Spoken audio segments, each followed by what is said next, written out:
Welcome to the Pandemonium Witches podcast, where the ADHD has just a touch of autism, where the true crime is as scary as the hauntings and unsolved cases. But the hosts never stay on topic for long.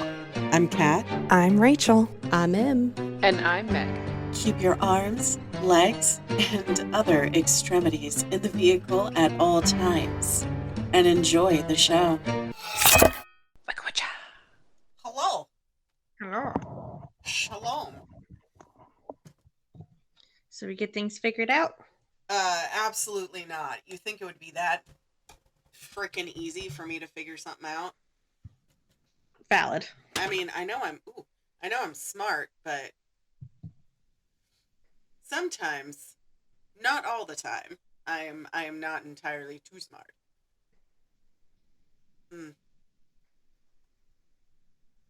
So, how was your evening? You had the day off. It was all right. I did. Yeah. It's I forgot about migraine hangovers, and so having to deal with it is deal with one where I haven't dealt with one in a few years. I do not miss them whatsoever. It's the tits, let me tell you. How much? I had, what was it, last Tuesday? I had that migraine, and it was just, nope. I was not having it. And every time I tried to get up, I got dizzy, and we know what that's from, but. Yes. Yeah. Do you know how hard it is to order Christmas cards? It's so freaking difficult. So last time I ordered like picture Christmas cards, I did them through Walgreens. Mm-hmm. And it wasn't that bad of experience. Like I was able to just do it all on the app and everything, and oh, that's good. Yeah, it wasn't bad. I might have to do it through CVS because this is some bullshit. Walmart is all live, laugh, toaster bath bullshit. And okay, so it's all like Mary, where Christ is born, the Lord has risen. Listen, bitches, the Lord rose in June or July. He did not rise in December. Okay, yeah, I'm gonna go. And then it's all season's greetings, or he has risen, and I'm like, no, the he has risen is more towards kind of Easterish thing. If they want to do that shit. Right. I'm like, So, this week is your birthday episode. Oh, yes. Yes. Yay! Let's just... Happy birthday. Oh, thanks. Even though it's like a month and a half early. Minor details. Okay. Are we sure he didn't like hit the gravel? Sorry, I'm looking at recent arrests. Oh, what? Who hit what gravel and did what now? Give me a second. Oh, are you sending it to me? Oh, beautiful. Is it like arrest records? Oh, okay, here we go. Recently booked? Are these like what in the fuck happened to his face? That's what I'm saying. Like, but his only charge is out of county warrant. That's the only thing they have on it. This guy's face is fucked. Like, I understand that. What? How? That's why I was like, are we sure he didn't like hit the gravel road? He meets the gravel. Now keys. Pretty much is what it looks like. Oh my god. Dude can only look out of one eye because the other one's swollen shut. It's just gone. It's like, you know. Good lord. Oh man. So sorry, this is what I do a lot of the time. I'm in shock. Like, how did that even And then his only thing is out of county warrant. Right. Also, forgive the mess. I'm decorating and getting Christmas gifts ready. Of course. Yeah. S1 does. Yes. The front hallway is just a collection of boxes because I drag them in and then have to leave for work. And so they're just all stacked everywhere. Just stacked, you know. Oh, you're right. CVS Walgreens is... They got some good... good cards. I only need one photo, though. Right. My husband and I, we ordered 25 cards for Christmas. And I was like, that should be enough. 25 cards. And then I was like, okay, I have to send one to the previous job. Because they were the one who were, like, so supportive. Like, this is your dream. This is what you want. I know you've always wanted a family. And you're obsessed with your husband. And so now being able to be like, guess what, guys? Right. Well, yeah.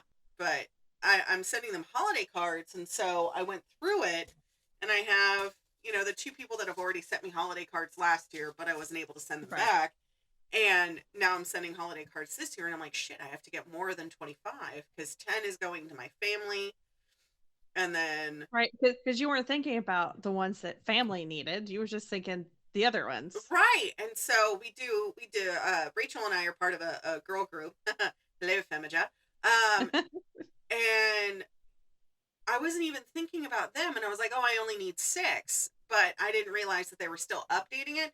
So when I went back on there, I was like, that's more than 6. Because the little thumbnail only showed like the first 6 that were put in there. And then nothing else after that. Right. Prize!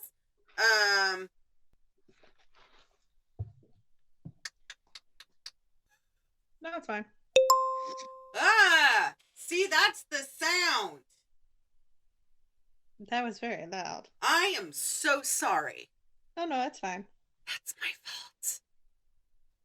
The ASMR.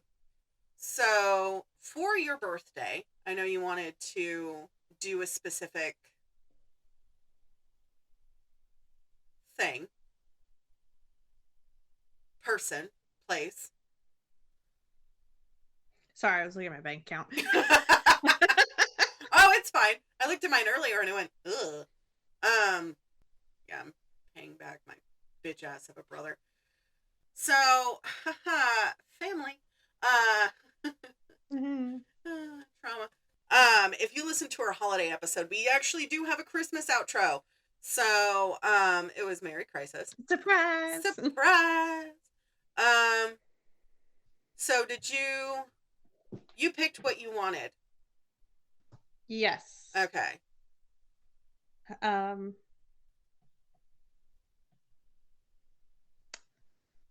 So I'd seen a lot of people imitating one of her famous photos after the election and everything of her handcuffs pressed against her throat. Oh my, okay, can we talk about that real quick? Yeah. Okay. She was known as a hold on. 20 is shit. Oh, do you remember turning your fan on? Yes, I did. Okay. Thank you. So everybody was doing for the Me Too movement, which I am definitely a part of. She wasn't technically part of the Me Too movement because the people that she killed never actually attacked her. Well, they think that one might have, but the rest didn't. That one was an actual previous predator. Right. He had attacked... what is that? He had attacked people. I went into my mouth. She went by a lot of different names, though. She did, and I know we're gonna dive deep into it. So, too long. Didn't read. Obviously, we're doing a trigger warning, but this is a Pandemonium Witches podcast trigger warning. The following episode contains graphic violence and gruesome depictions. Listener discretion is advised. Right. Too long didn't read. So we are talking about Aileen Wuornos. I always have a like. I look at her last name and I go, I know how it's supposed to sound, but my brain, my tongue just don't connect on it. Right. No, you're good. Anyway, so TLDR. Right. So she started street walking the highways in Florida from 89 to 90. Mm-hmm. She robbed and shot dead 7 men after claiming that they either raped her or attempted to, and that the murders were committed in self-defense. She was then sentenced for 6 of the men and was executed by lethal injection on October 9th, 2002, after living 10 years on death row. Which, I have to say is a crock of shit, because, I mean, she should have, gotten Right. a little bit more than that, Mm-hmm. Does that make sense? Right. Sorry. Anyways. She went by like 6 different names. Yeah. So there was Aileen Carol Pittman, Aileen Carol Wuornos, Mm-hmm. Sandra Kretish, Lee Blahovic, Cami Marsh Green, and Lori Christine Grody. Grody is right, because fucking hell, man. Right? So she was born February 29th, 1956 in Rochester, Michigan, which unfortunately makes her a leap year baby. Oh, so she was technically, how old, what year? Hold on. 56. She was born in 1956. Uh-huh. Okay. And what year did she die? 2002. 2002. So she was 46. She was 11 and a half years old. Yay, leap years. Yeah, every time my buddy would get a birthday, I'd buy him that corresponding how much it would be in regular years. And he's like, I am not 7 years old. And I was like, according to leap years you are. And in leap years it is, Right. So execution by lethal injection occurred on October 9th, 2002. She was married to Lex Gratz Fell. They had 1 child together. She was charged with 6 counts of first-degree murder over the span of November 30th, 1989 and November 19th, 1990. So, like, almost a full year she was doing. Right. She was murdering. Right. And she was finally arrested January 9th, 1991. Right. She was a pretty terrible individual. I was going to say a character. Yeah. Yeah, that's a great word. A character is a good word to call her. Sure. Let's go. Right. Let's go with that. Because it could go either way. It could be a good character or a bad character. We don't know. Also, this is what I came up with for the card. Uh-huh.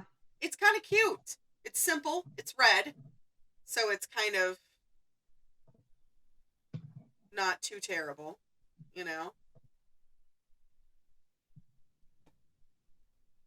I love it. It's cute. Especially because the wording with the photo. Yeah. Yeah. It's kind of like a tongue-in-cheek thing. Right. Yeah. I love it. I do too. Okay, sorry. Didn't mean to interrupt. I'm very excited. I am ADHD all over the place, guys. I apologize. Much more so than normal here lately. We wanted this. We wanted me Didn't know about some of the side effects that would happen with it, though. You know, it's okay. I still love the fact that you are now not lactose intolerant. Me too! I fucking love cheese! I am in love with fucking cheese. Now you don't have to worry about the consequences. You're Correct. like, yay! Correct. All right, anyways, back on topic. So, yeah. Her mother, Diane Wuornos, was born in 1939, was 14 years old when she married Eileen's father, who was 18 at the time, and his name was Leo Pittman, on June 3rd, 1954. On March 14th, 1955, Diane gave birth to Eileen's older brother, Keith. Okay. After less than 2 years of marriage and 2 months before Aileen was born, Diane filed for a divorce from Leo. What the hell? Like, yeah. Nah, I just don't want to do that anymore. She then proceeded to give birth to Aileen at the age of 16, and Aileen never met her father. So she's got daddy issues. Oh, yeah. So in 1967, 2 years before his death, he was sentenced to life imprisonment for kidnapping and raping a 7-year-old. What? Okay, hold on. What? He was diagnosed with schizophrenia and committed suicide by hanging in prison on January 30th, 1969. That is nuttier than a damn Nutter Butter. It makes you wonder, the fact that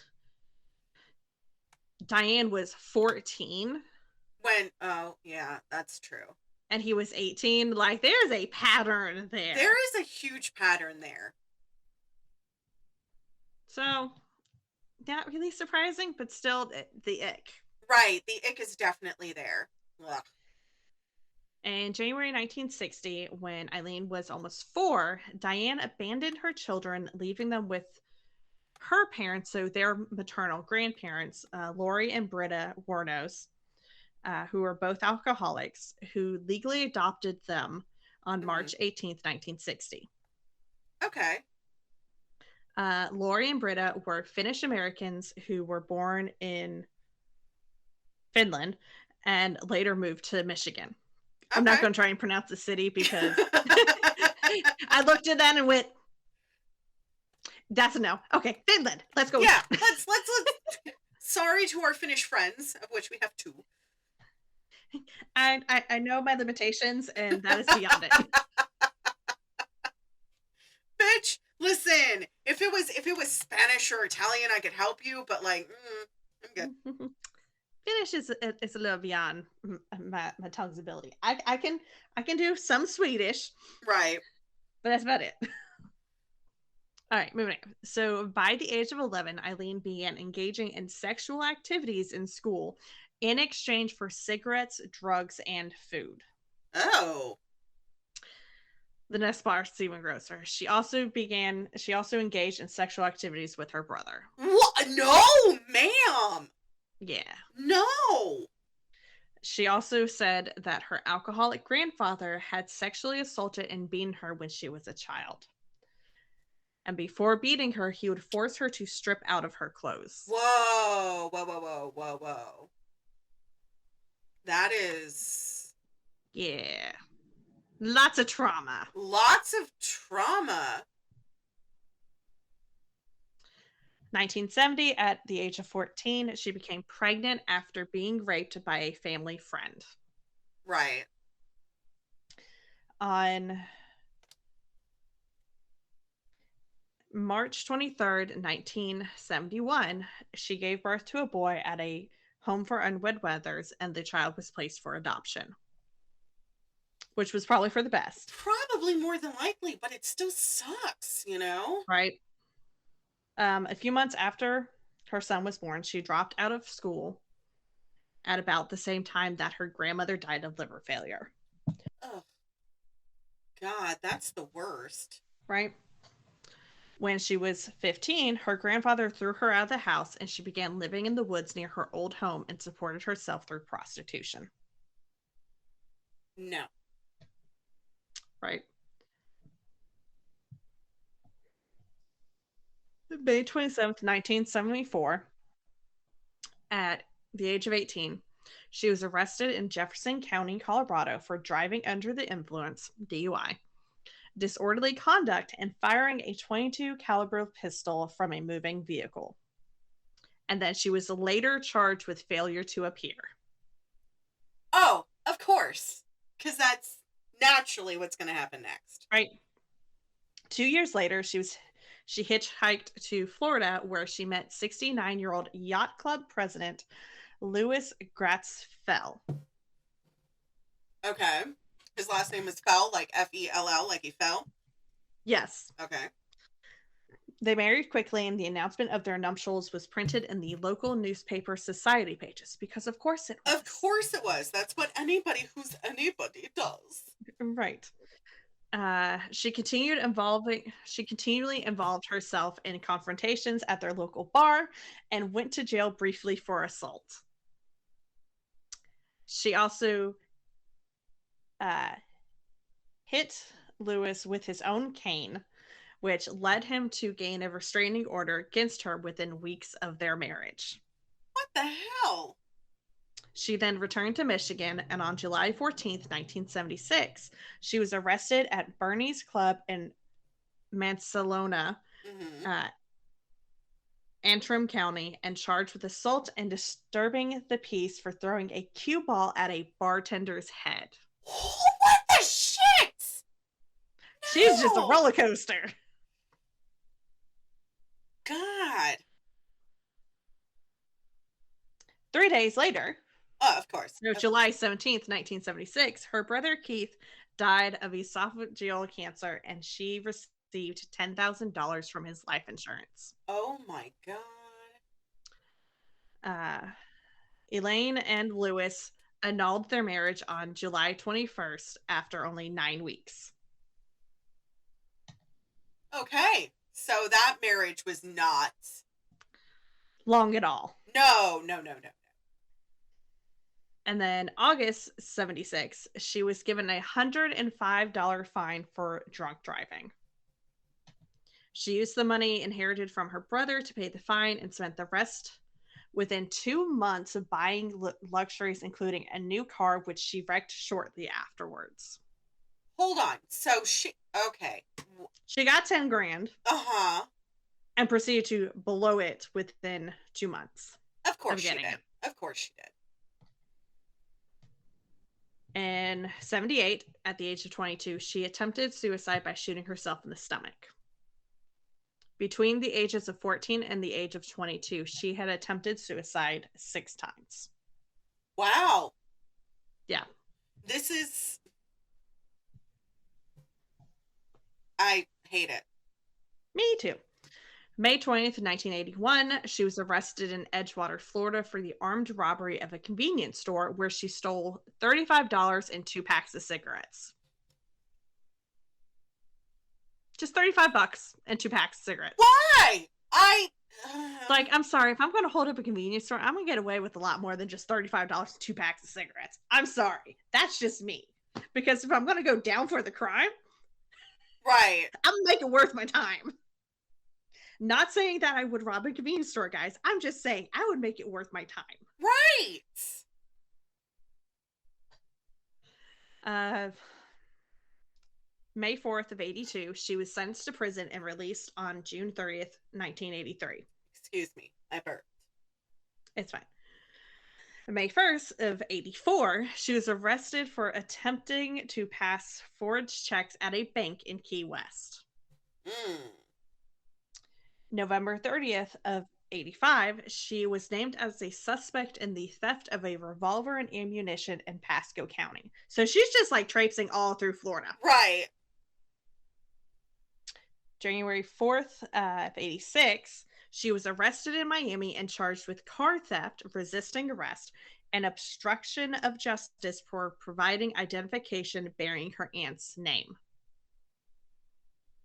Miami police officers then found a .38 caliber revolver and a box of munitions in the stolen car. She's just all sorts of fucking special. Oh, yes. June 2nd of 86, Volusia County deputy sheriffs detained her for questioning after a male companion accused her of pulling a gun in his car and demanding $200. Because $200 will fix everything. Right. She was found to be carrying spare munition, and police discovered a .22 pistol under the passenger seat she had occupied. All right. I'm just curious at how the fuck she keeps getting all these weapons.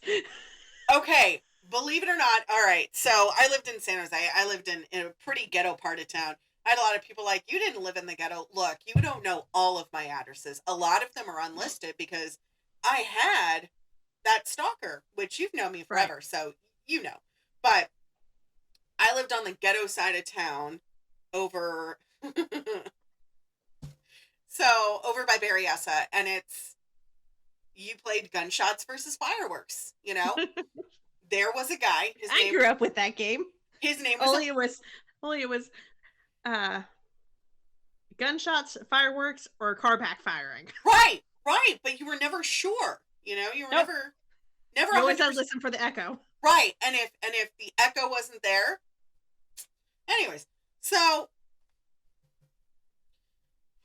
Walmart fucked up my order again. Anyways, so there was this guy that lived down the street. He's now in jail, but his name was Umberto, and he was from Mexico, spoke very little English, but if you wanted something, you could get it from him. No questions asked. There's probably people like that in Florida too. Oh, I know there is, but excuse me. I'm just like, because she obviously, I mean, it was the 80s, so right. She was probably actually even like going to gun stores and buying these things, going to, because but didn't they have a wait, like a cap? Don't you have to wait in the 80s, like 87, 88?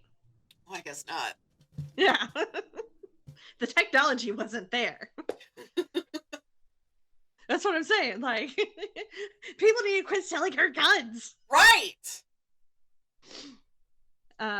So in 86, when she was 30, she met 24-year-old Tyra Moore, who was a hotel maid at a Daytona Beach gay bar called Zodiac. They moved in together, and she supported them with her earnings as a prostitute. Which probably wasn't a lot. I mean, it depends on how good of a prostitute she was. True, very true. We like all forms of work here in this house, but, not her, obviously. Murder is the exception. Murder is the exception.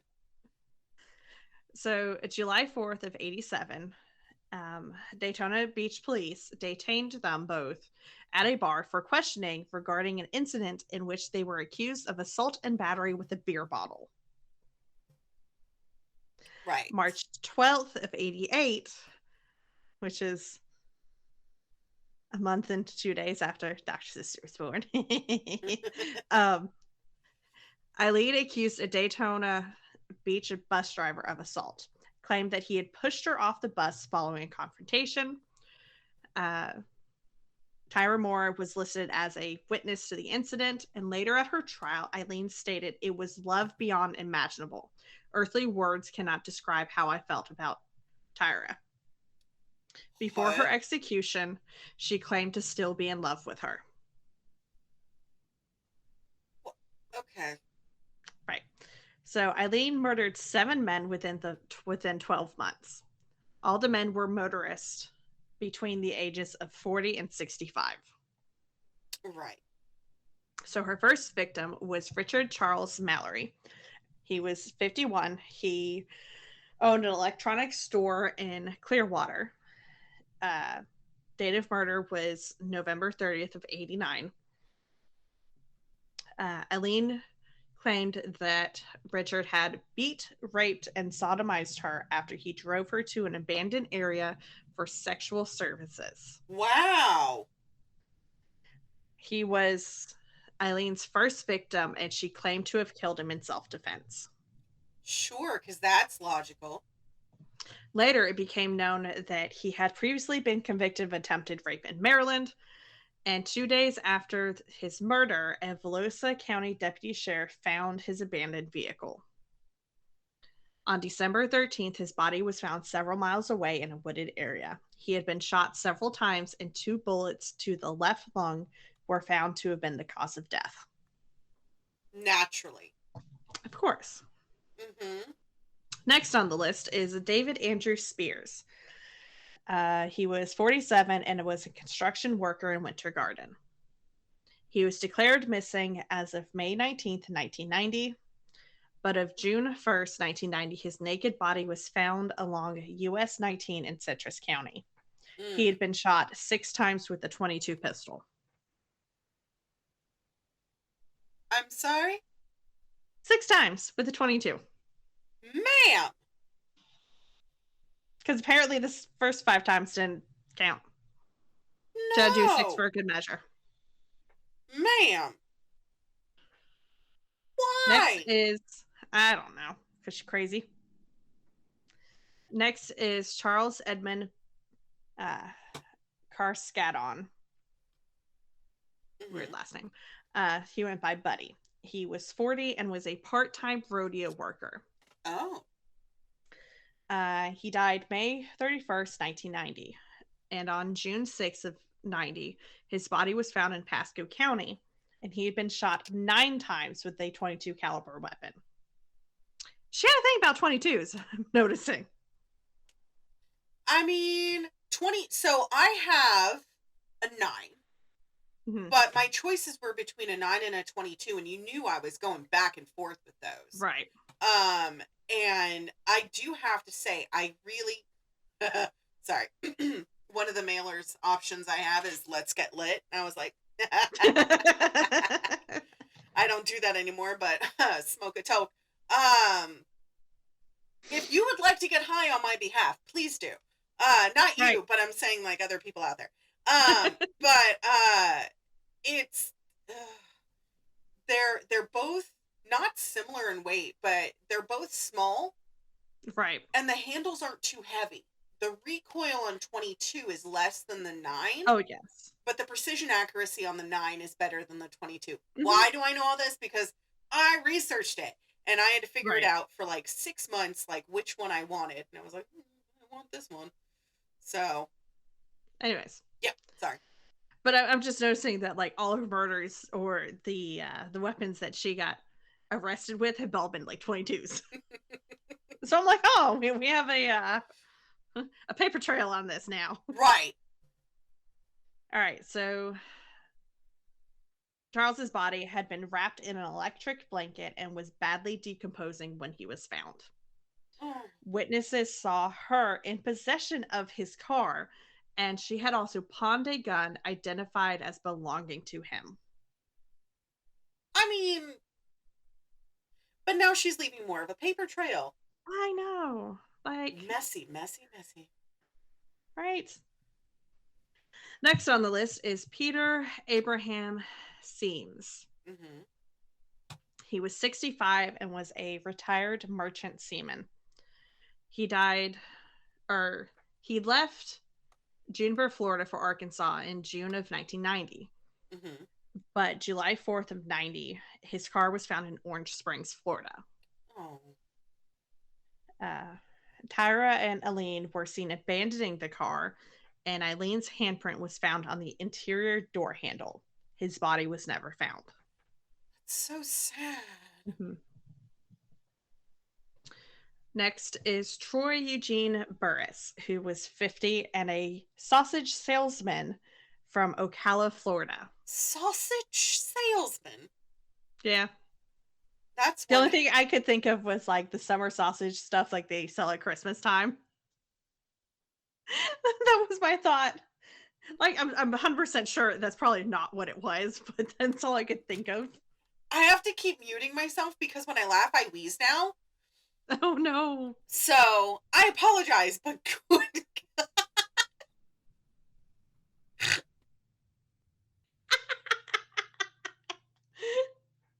Okay, anyways, so July 31st, 1990, he was reported missing. August 4th, his body was found in a wooded area along State Road 19 in Marion County. He had been shot twice. Next up, we have Dick. Let's talk about Dick. Always. He went by Dick, but his real name was Charles Richard Humphreys. Uh-huh. He was 56 and a retired U.S. Air Force major, former state child abuse investigator, and former chief of police. Oh, that's kind of cool. So he did a lot after he retired from the Air Force. It looks like he had quite a job. Oh, yeah. So date of murder was September 11th, 1990. And then the next day, his body was found in Marion County. He was fully clothed and had been shot 7 times in the head and torso. His car was found in Suwannee County. That's a bit excessive, to say the least. Like, when she shoots somebody, she just like... She just goes ham, you know? You're right? My God. And then, last but not least, it was Walter Gino Antonio. I don't know where my brain was going with I got it. Yeah, Walter Gino Antonio. Yep. Yeah, I don't know where my brain was going with Antonio, but that's not what started coming out. It's okay. So he was 61. He was a trucker, security guard, and reserve police officer. November 19th, 1990, his nearly naked body was found near a remote logging road in Dixie County. He had been shot 4 times. Oh my goodness. 5 days later, his car was found in Brevard County. Poor guy. Yeah.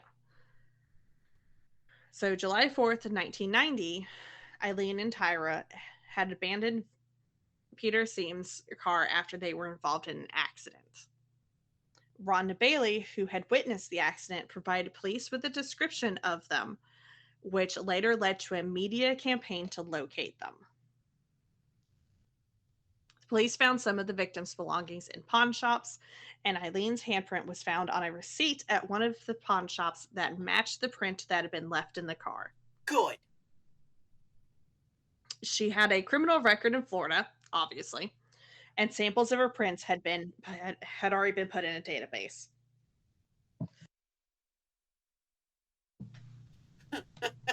Bless you. Yeah, thanks. You're welcome. January 9th, 1991, she was arrested at the Last Resort Biker Bar in Volusia County on the pretext of an outstanding warrant in the name of Lori Grody. Okay. Police located her girlfriend Tyra the next day in Pittston, Pennsylvania, which is a long way from Florida. It's definitely a long way from Florida. She agreed to elicit a confession from Aileen in exchange for immunity from prosecution. Okay. Tyra returned with the police to Florida, where she was put up in a motel, and under police guidance, she made numerous phone calls to Aileen, begging and pleading for help in clearing her name. Okay. 3 days later, on January 16th, Aileen confessed to the murders. She claimed the men had tried to rape her, and she killed them in self-defense. Right. November 1991, Aileen was legally adopted by 44-year-old Arlene Prale, with whom she had had no previous contact or relation after Arlene saw Eileen's photo in a newspaper. Wow. That's disturbing on so many levels. Right. January 14th of 92, Aileen went to trial for the murder of Richard Charles Mallory. Though previous convictions are normally inadmissible in criminal trials, under Florida's Williams rule, the prosecution was allowed to introduce evidence related to her other crimes to show a pattern of illegal activity. Because of course, that's exactly how it's done. July 27th, she was convicted of the murder with help from Tyra's testimony. All right. At her sentencing, psychiatrists for the defense testified that Aileen was mentally unstable and diagnosed her with borderline personality disorder and antisocial personality disorder, which definitely could have been true. Like, Yeah. she had some trauma. Uh-huh. Her defense made efforts during the trial to introduce evidence that Tyra was previously convicted for attempted rape. No, not Tyra. Sorry. That Richard had previously been convicted for attempted rape in Maryland and served a sentence for a maximum security correctional facility providing remediation to sexual offenders. Huh. Records obtained from the Correctional Institute showed that from 58 to 62, he was committed for treatment and observation resulting from a criminal charge of assault with intent to rape. These records also reflected 8 years of overall treatment from the facility, and in 1961, it was observed of Mr. Mallory that he possessed strong sociopathic trends.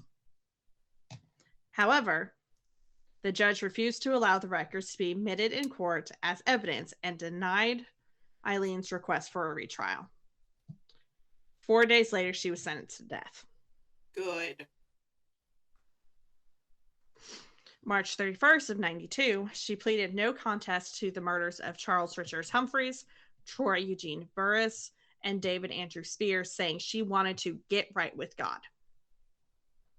In her statement to the court, she said in part, "I wanted to confess to you that Richard Mallory did violently rape me, as I've told you, but these others did not. They only began to start to." Okay.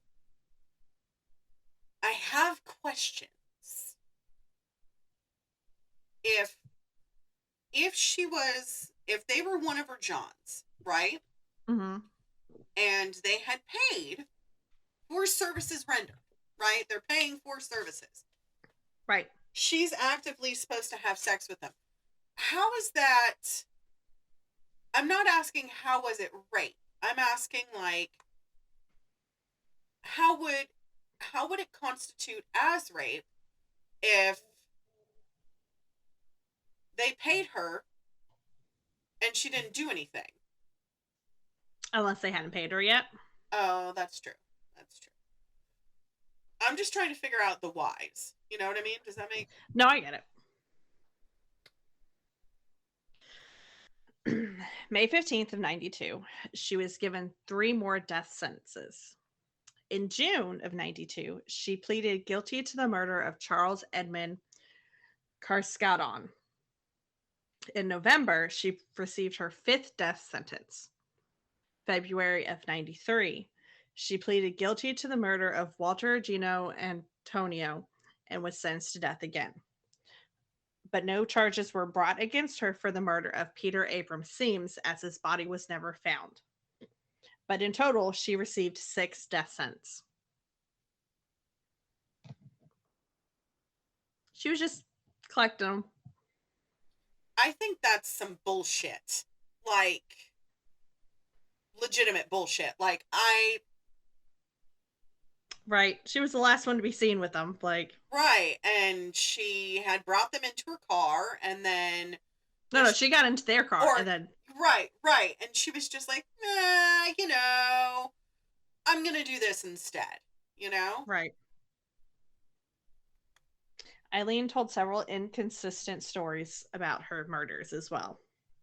Of course. She claimed initially that all 7 men had either raped or attempted to rape her while she was working as a prostitute, but then later recanted the claim of self-defense, citing robbery and a desire to leave no witnesses as the reason. Right. During an interview with documentarian Nick Broomfield, when Aileen thought the cameras were off, she told them that it was, in fact, self-defense, but she could not stand being on death row, where she had been for 10 years at that point, and she wanted to die. All right. Okay. So originally she was incarcerated at the Florida Department of Corrections, Broward Correctional Institute, BCI, for death row for women, and then was transferred to Florida State Prison for execution. Her appeal to the U.S. Supreme Court was denied in 96. Good. In 2001, a petition to the Florida Supreme Court, she stated her intention to dismiss her legal counsel and terminate all pending appeals. I killed those men, she wrote, robbed them as cold as ice. I'd do it again, too. There's no chance in keeping me alive or anything because I'd kill again. I have hate crawling through my system. I'm so sick of hearing this she's crazy stuff. I've been evaluated so many times. I'm competent, sane, and I'm trying to tell the truth. I'm one who seriously hates human life and would kill again. So she actively doesn't give a shit. At this point, no.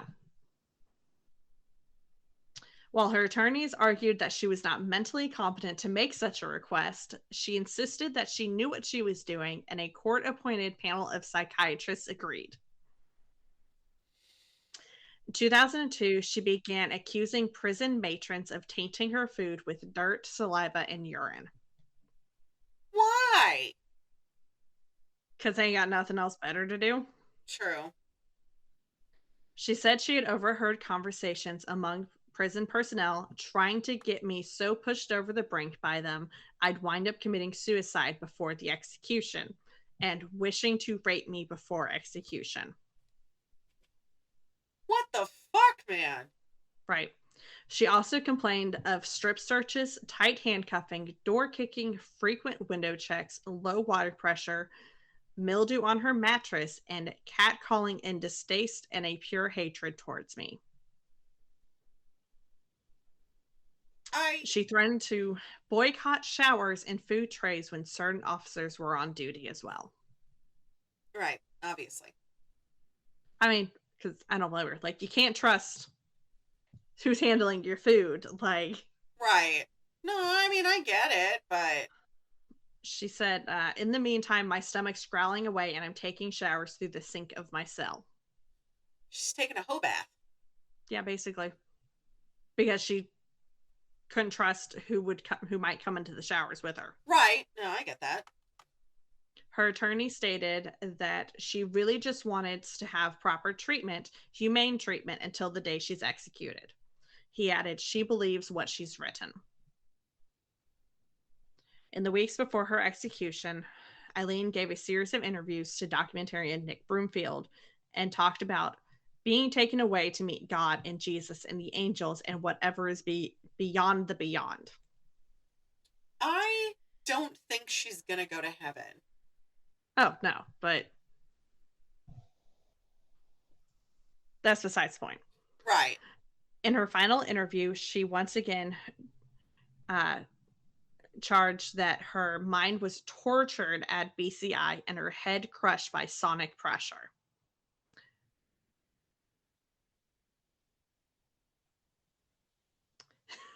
I'm not going to touch that with a 10-foot pole. Thanks. You thought about it, though.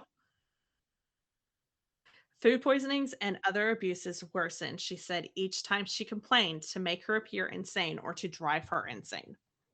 She then also turned on Nick, saying, you sabotaged my ass, society and the cops in the system. A raped woman got executed and was used for books and movies and shit. Her final on-camera words were, thanks a lot, society, for railroading my ass. She's the one that okay. Don Botkins, who was a childhood friend of hers, later told Nick that her verbal abuse was directed at society and the media in general, not at him specifically. Which, I mean, makes sense. Right, it makes sense. He just happened to be the brunt of... Right, he just happened to be the brunt of the abuse. Right. October 9th of 2002, her execution by lethal ejection took place. She declined her last meal, which could have been anything under $20, and opted for just a cup of coffee instead. I mean, if that's what you want to do. Right. Her last words were, yes, I would just like to say I'm sailing with the Rock and I'll be back like Independence Day with Jesus. June 6th, like the movie. Big mothership and all, I'll be back. I'll be back. Like a bad toothache. She died at 9:47 a.m. Eastern In the Eastern morning. Standard Time. Okay. Yeah. She was the second woman in Florida and the 10th in the U.S. to be executed since 1976 United States Supreme Court decision to restore capital punishment. After her death, her body was cremated. Her ashes were scattered beneath a tree in her native Michigan by Don Bodkins. Okay. At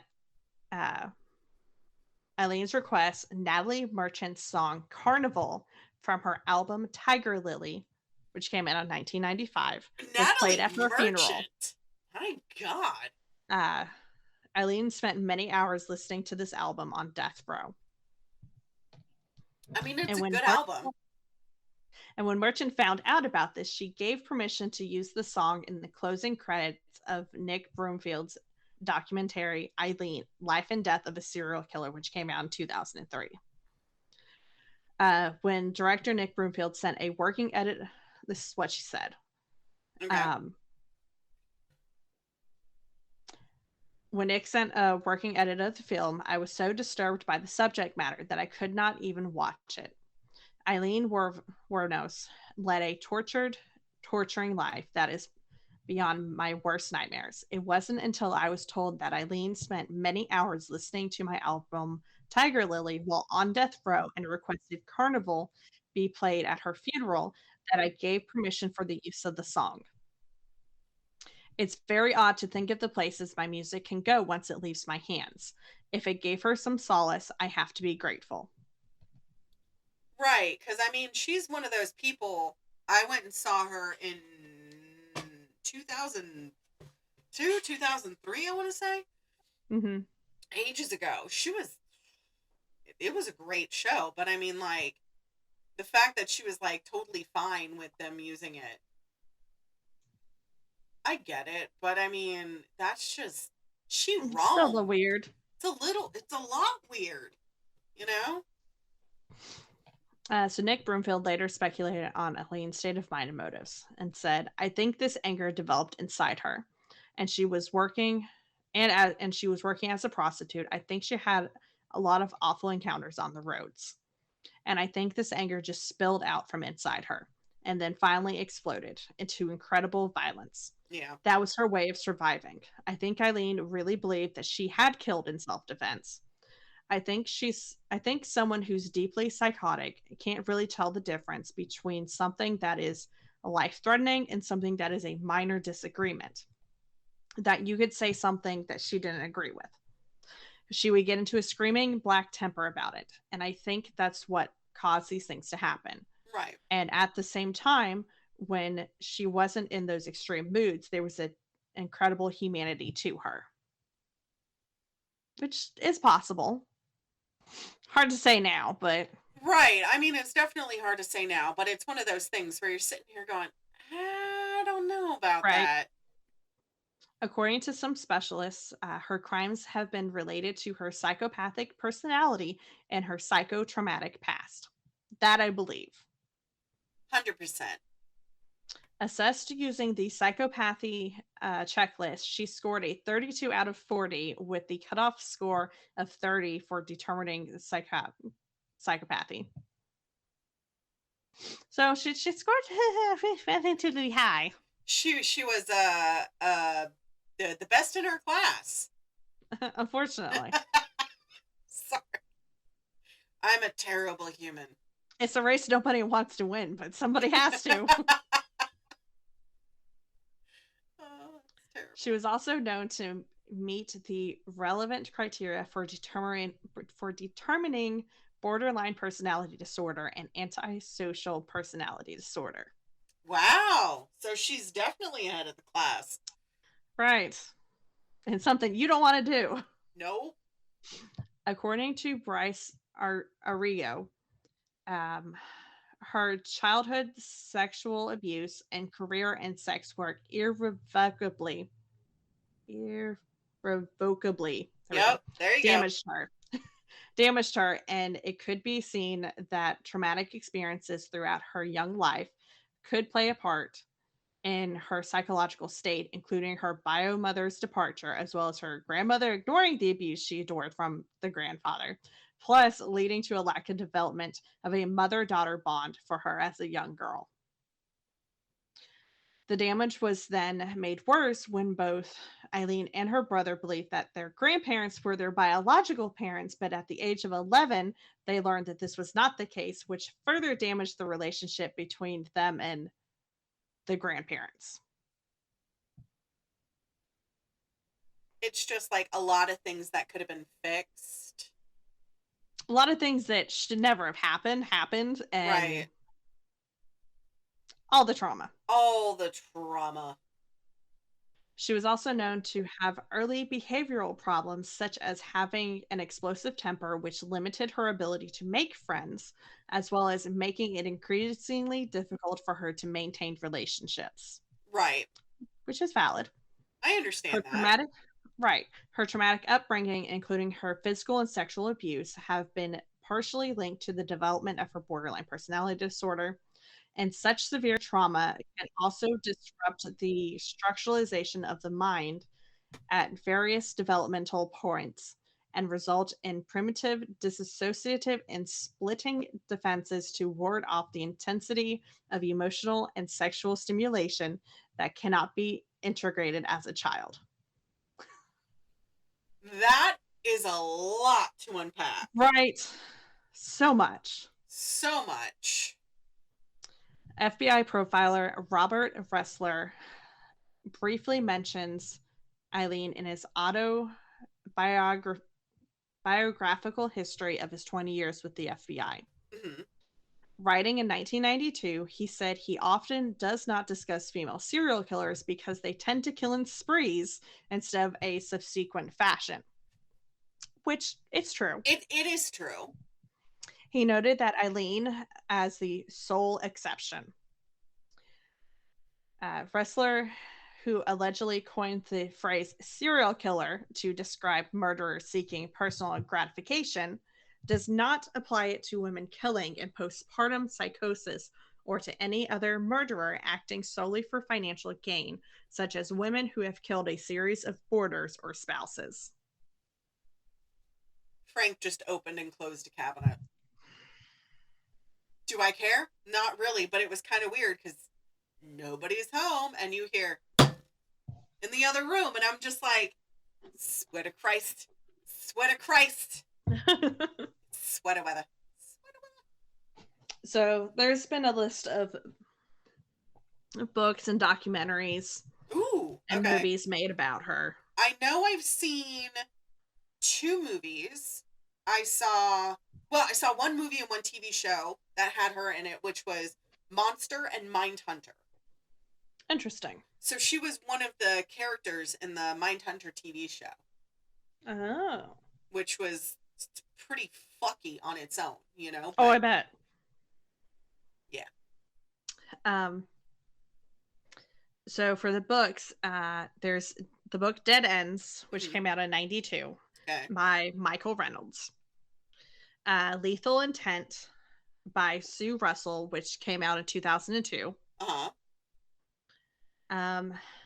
There was Monster, My True Story by Aileen Wuornos and Christopher Barry D, which came out in 2004. It's a very good book. It's very graphic. Oh, I bet.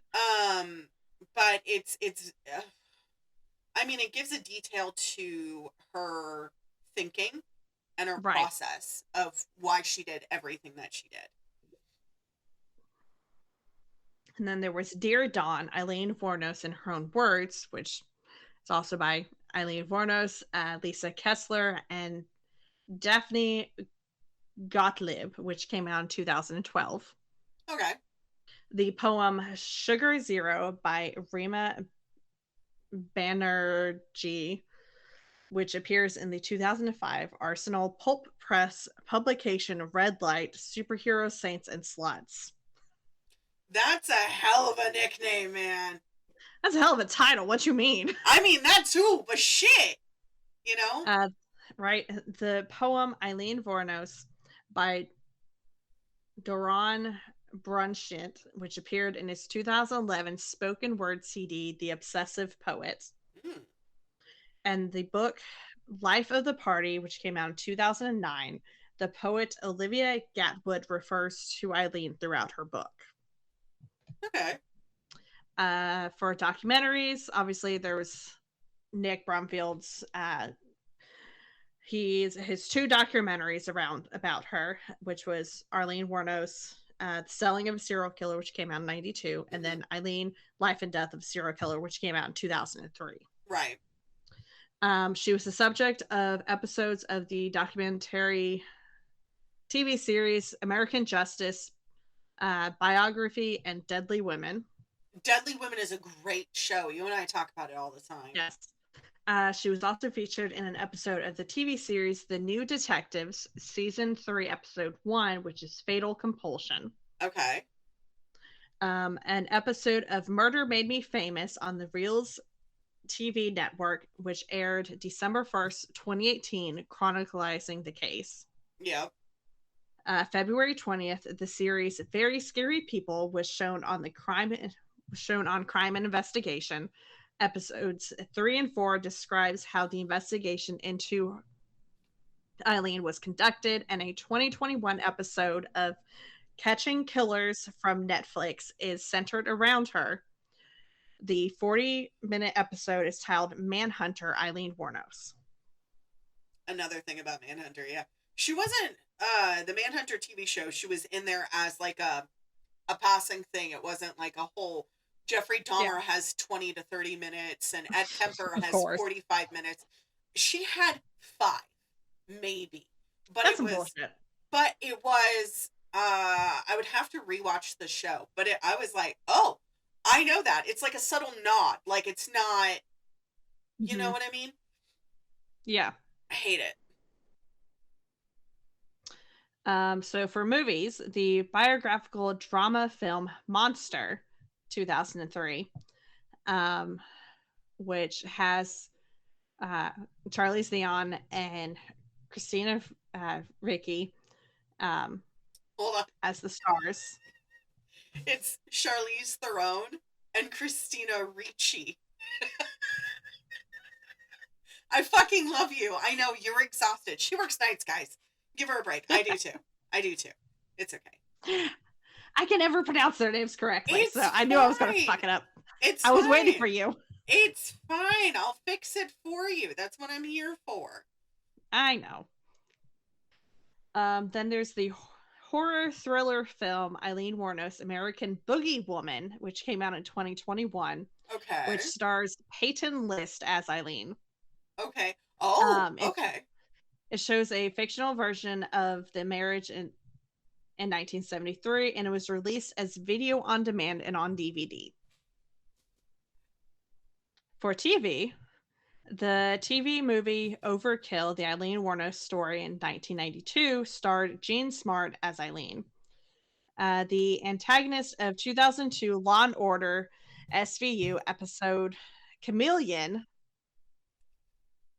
where a prostitute murders her Johns, is based on Aileen. Such a good episode. I mean, like, I love SVU. I have a thing for Stabler, but we both know that.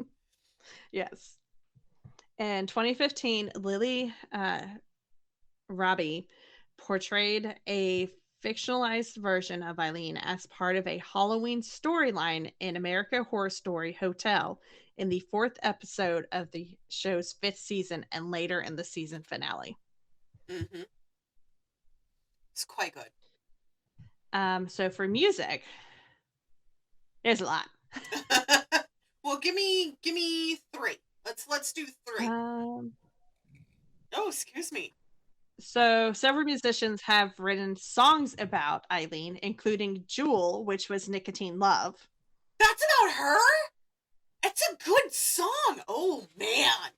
The New York-based metalcore band It Dies Today wrote 6th of June, and Pablo Hasél wrote a song called I'm going to send it to me. Send it to me. Let me take a look.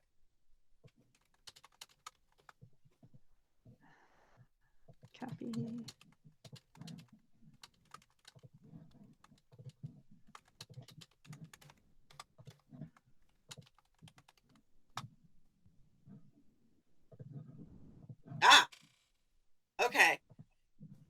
Ineditas por culpa de Aileen Wuornos. Okay. What she said. Portuguese! Portuguese. Yes. The Japanese doom metal band Church of Misery Hell yeah. released the song Fifth Bitch Boogie, Aileen Wuornos, in their 2004 studio album, The Second Coming. Wow! Alright, I love that. Hate her. Love that. Yes. Right. The song Poor Eileen by Super Heaven, which is the final track from the 2015 album Ours is Chrome, is written about her. Okay. Alright, she's got some pretty standard publications out there. You know? A parody cover version of Dolly Parton's song Jolene called Eileen, dedicated to Wuornos, is featured on William Billy's third album. The music video featuring Gigi Gorgeous portraying Eileen was released on November 1st, 2018. Okay, can we talk about that for a second? Like Jolene, like I know Dolly wrote, we praise Dolly, but I know she wrote it for, you know, the man cheating on her with this woman named Jolene. Are we 100% certain it wasn't like a love song to Jolene? Because she's describing her in I write this porn. Is true.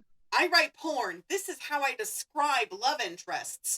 When I see them from across the room, they're shining locks of hair, they're beautiful, glimmering nails. Well, apparently, like, this girl, or Jolene, yeah. Supposedly, like, she was the teller at the bank that she and her husband used. Stop! Supposedly. Like, and so that's why Dolly knows what she looks like and is able to describe her, because she sees her. Okay. And she knows who she is. Like, I see you, Dolly. I see you, Miss Dolly. Oh my God. In 2019, rapper Cardi B recreated Eileen's famous mugshot for her single Press. Yes. I remember 2020, that. Rapper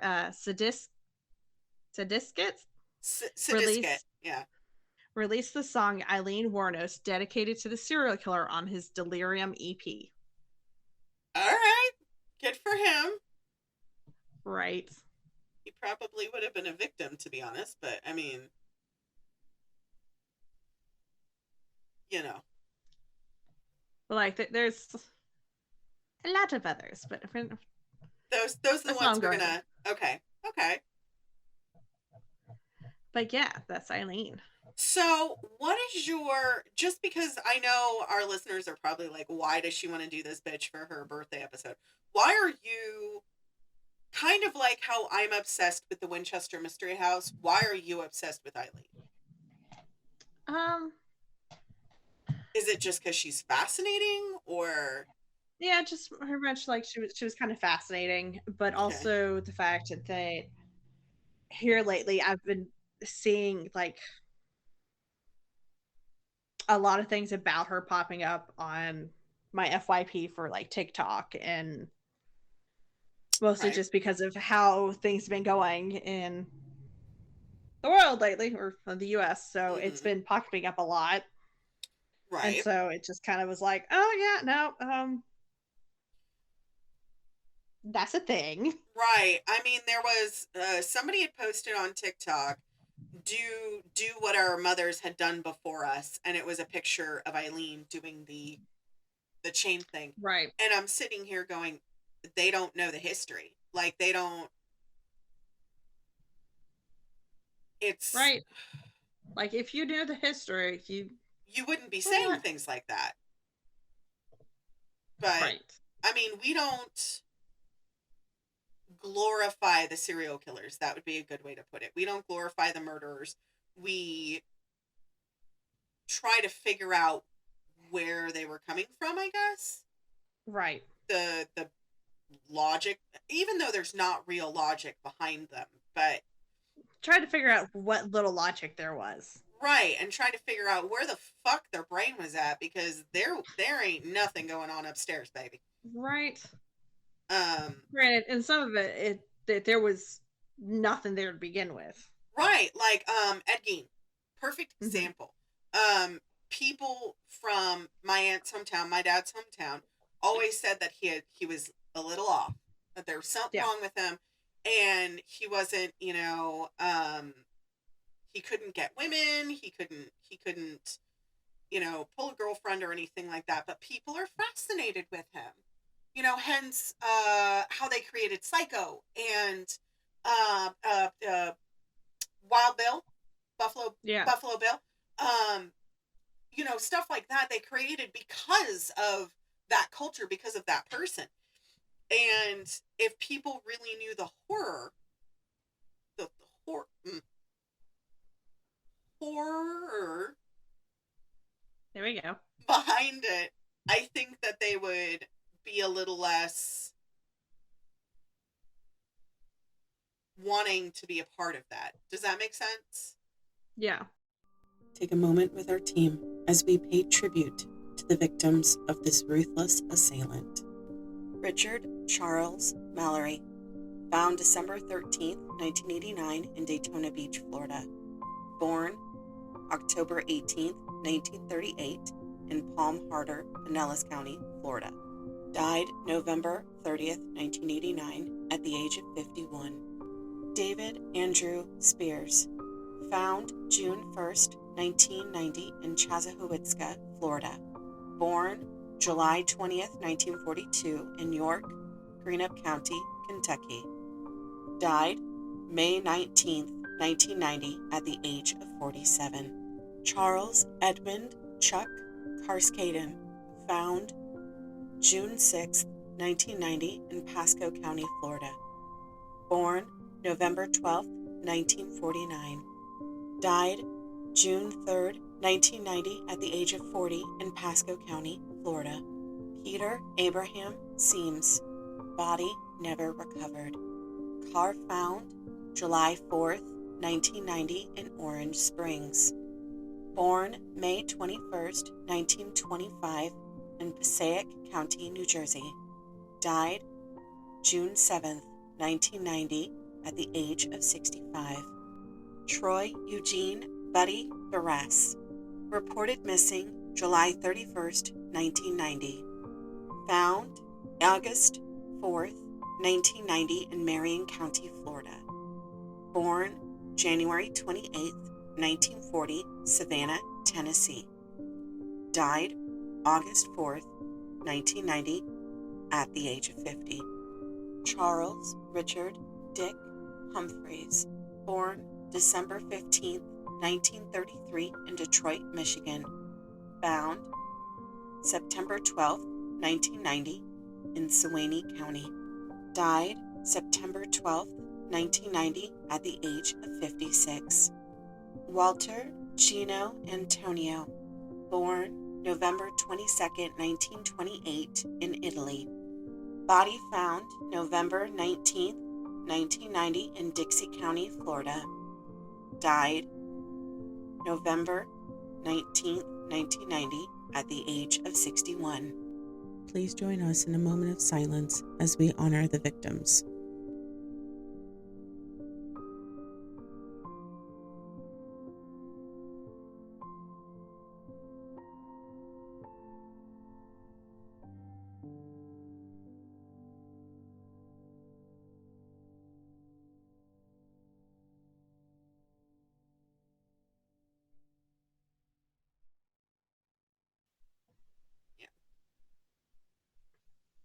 But that's just me. I'm weird. I get it. Thanks. I hate it today. I hated it too. If you are in that line of work, if you are a schmicks worker, or if you are of that sort of thing, be safe. Be feral. Probably don't bite the hand. Probably don't. But I mean, if they're attacking you, please bite. Because that leaves genetic DNA, and it also leaves an imprint in the skin. Take a chunk of their hand if you have to. But with that, I hope you guys, I know I've gotten I've gotten like 4 private messages of people that are mad at me for us taking a break for Christmas. We record this. We do the research. Right. Rachel helps me where I can with scheduling and everything, but I do all the editing. I do all the prepping. I do all the descriptions. I do everything. So it's because a lot of work goes into this, guys. It does. I don't have a job. This is my job. This is my job. We love you for it. We do. We do. We love. But we need a break too. We do. We love our listeners. Also, just to let you know, on our Facebook page, we are almost at 100 followers. Let's just. Oh my God. So we did say once our Facebook and once our Spotify took 100 followers, we were gonna do a prize. Mm-hmm. Emily is gonna be making tumblers. Oh boy! With our little mascot Oliver on it, which for those of you who don't know, one of my many little kids is a tattoo artist. They're based out of North Carolina. Their name is Olive. Let me actually pull it up. And they're based out of Stardust Tattoo in North Carolina. Olive is fabulous. They have a beautiful, beautiful partner. And I love them both dearly. But Olive created our little non-binary possum. So we gotta love them for that. If you are in the area for that, do give them a follow. But yes, we will be figuring out who's going to be getting that little prize of a handmade Pandemonium Witches tumbler. As far as, let's see here, followers, let's see here. Our audience is still almost 90% female. We have 2%. Not surprising. Not surprising. 2% is non-binary, 6% is male, and 3% is not specified. We have only 1 follower that is 18 to 22, 1 follower that is 60 plus, which I already know who that person is, and I love them dearly. The rest of our followers are in between the age of 23 to 59. Our countries, we now have 1 new one, Belgium. Yay! Fantastic. We love that. Welcome to the shit show, you guys. And as far as our 2024 Spotify Wrapped, which is now loading right now, because I'm the only one with access to it. All right, here we go. Spotify Wrapped. Our most liked episode is Come On Barbie, No More Party. You're Wanted for Murder, which is our first episode. Which is fine. You know, it was streamed 206% more than the average episode.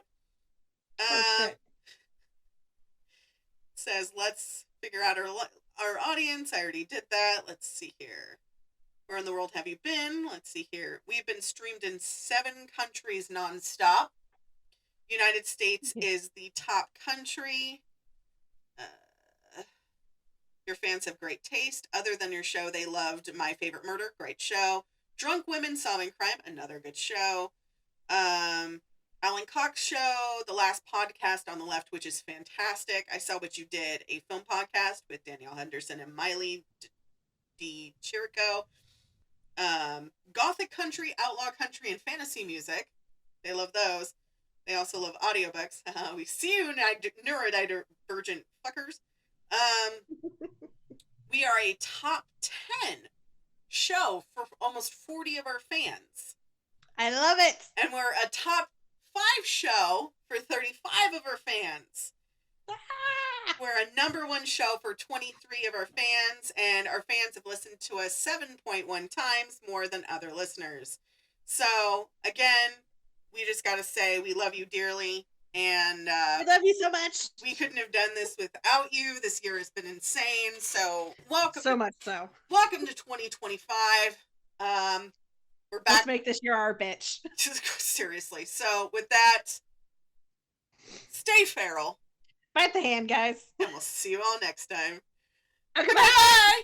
Next time on the Pandemonium Witches. Yes.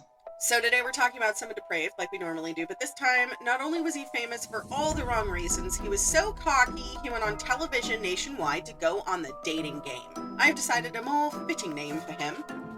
His name today is Llama. Llama? Llama. No! He's supposed to be dead! She had been essayed and beaten with a steel bar, and Llama fled. Llama had strangled her with her own nylon stockings, leaving her dead in her apartment. That same year, the FBI added him to the 10 most wanted fugitives list. Oh boy. Because he's like, I'm gonna see what this bitch gets up to. Right, he was considered a flight risk, so he's like, I'm gonna follow you.